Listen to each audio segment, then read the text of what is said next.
Hello, this is Coach Cynthia, and I want you to get ahead in your business. I want you to get the best results this year for your business. And a lot of people feel that if you want to be successful in business, you got to have a passion about what you're doing, especially the young millennials these days. And I remember I was in a family business workshop, and we did this as part of our alumni association activities. And what happened was there was a young man who asked a question, and there was a panel of speakers from bigger companies, second generation CEOs, everything. And he said, look, should I continue my family business or go into techpreneurship, go into a startup? I'm really passionate about the startup. I really don't like the industry of my family business. It's something like textiles or some unsexy thing like that. And the panelists, we were not Generation Y, but it's not about Generation Y. It's just about we know what it was like in business, and we know that this is a young man who wants to be successful. He's got a lot of talents, and he's just bought into this story about passion. And in turn, as we're answering his question, we tried to dispel this myth about passion.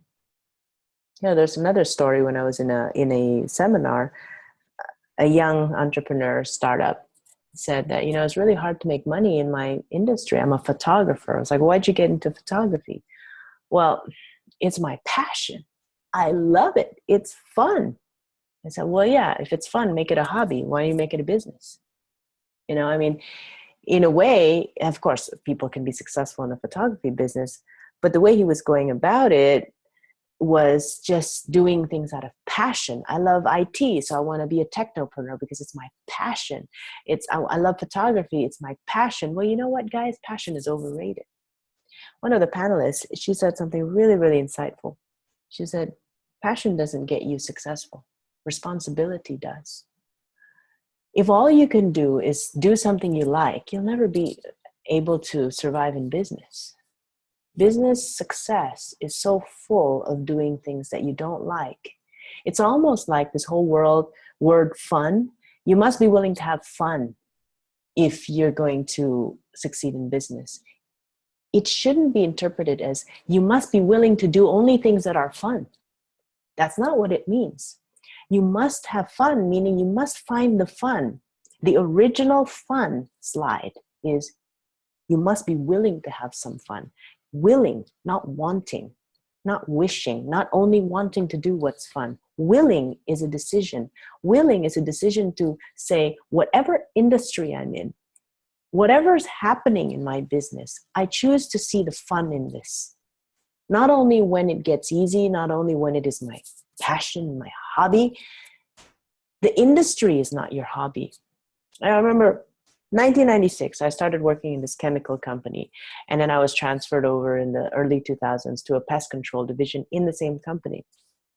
I stayed in that company for 8 years, which is not long, not a long time. For the people in that business, they stay of 25, 40 years in that business. 8 years is really short. But what I'm grateful about is I got so much learning out of it. Every 18 months, I put myself in different positions, learning sales, marketing, business turnarounds, management, things like that. It enriched my business skills immensely. It wasn't fun.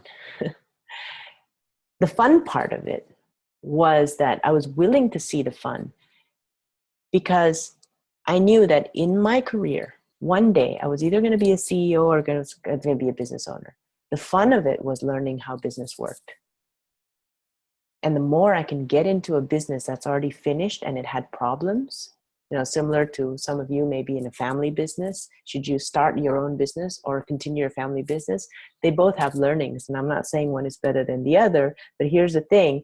If you're in a family business that has problems, that is a business that's already running, and you get to sharpen your skill to fix the problem instead of starting a new business. Starting a new business, of course, it's hard. I'm not disrespecting that. I started businesses as well.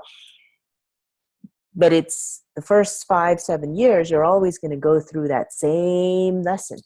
It's going to be start the office, start the team, train the team, hand over, delegate, automate, autopilot, done. And then you go again. In the first 5 years, you're never going to see the business big enough to see mature problems. So it's nice. What I'm saying is it's nice to combine. It's nice to combine your experience, not just as a startup all the time, but you got to be able to handle a business at its mature level when they are going down. They've been a startup for years. They're now in their prime, and now they're having problems. And do you know how to solve that? That takes a different level of skill of business. That was what I started with. And then I started up. When I start with that, starting up a business is relatively simple, right? Compared to fixing a business that is on the downturn. But going back to this concept of, I want to have fun in business. Well, you got to see the process of learning business. You got to see the process of growing into such a great entrepreneur, a great businesswoman or businessman, as the fun. The process of transforming yourself is fun. The process of learning the stuff that you don't know what to do is fun. The process of failing is fun if you can see the lessons. The process of working in a political environment where everybody's stabbing everybody in the back is fun. I mean, I remember one of the assignments I took was, and I'm forever grateful for my vice president for convincing me to take this, was because he and I knew that the boss I would be working with is a difficult person. It is not a person that is respected in the community where we were. It is not a person who makes fair decisions. But I said, you know what? Screw it. I'm going to go work under him. I'm going to see what it feels like to work in diehard politics. It was the toughest 18 months of my life. He didn't like me. I didn't like him. But who cares? You know what? It's not about just having passion and fun at work. Passion's overrated. Get some responsibility, get some personal discipline, and you'll go a lot farther in life. If you can see the fun in the unfun things, then you're so far ahead of the game. So that's what the real slide means. You must be willing to have some fun. And will is a decisive word. Even when it feels not fun, find the fun. Be willing to find the fun. And you'll go so far ahead in life. And you'll beat all the other talents out there in the market. You'll beat all the other people who's just out there to find something they're passionate about. Get passionate about the ability to make the best out of everything. Get passionate about being a better you. That's how you're going to get a lot of your life and learning and business. So make it a great year ahead. And I wish you all the best to your success. You can do it. And God bless.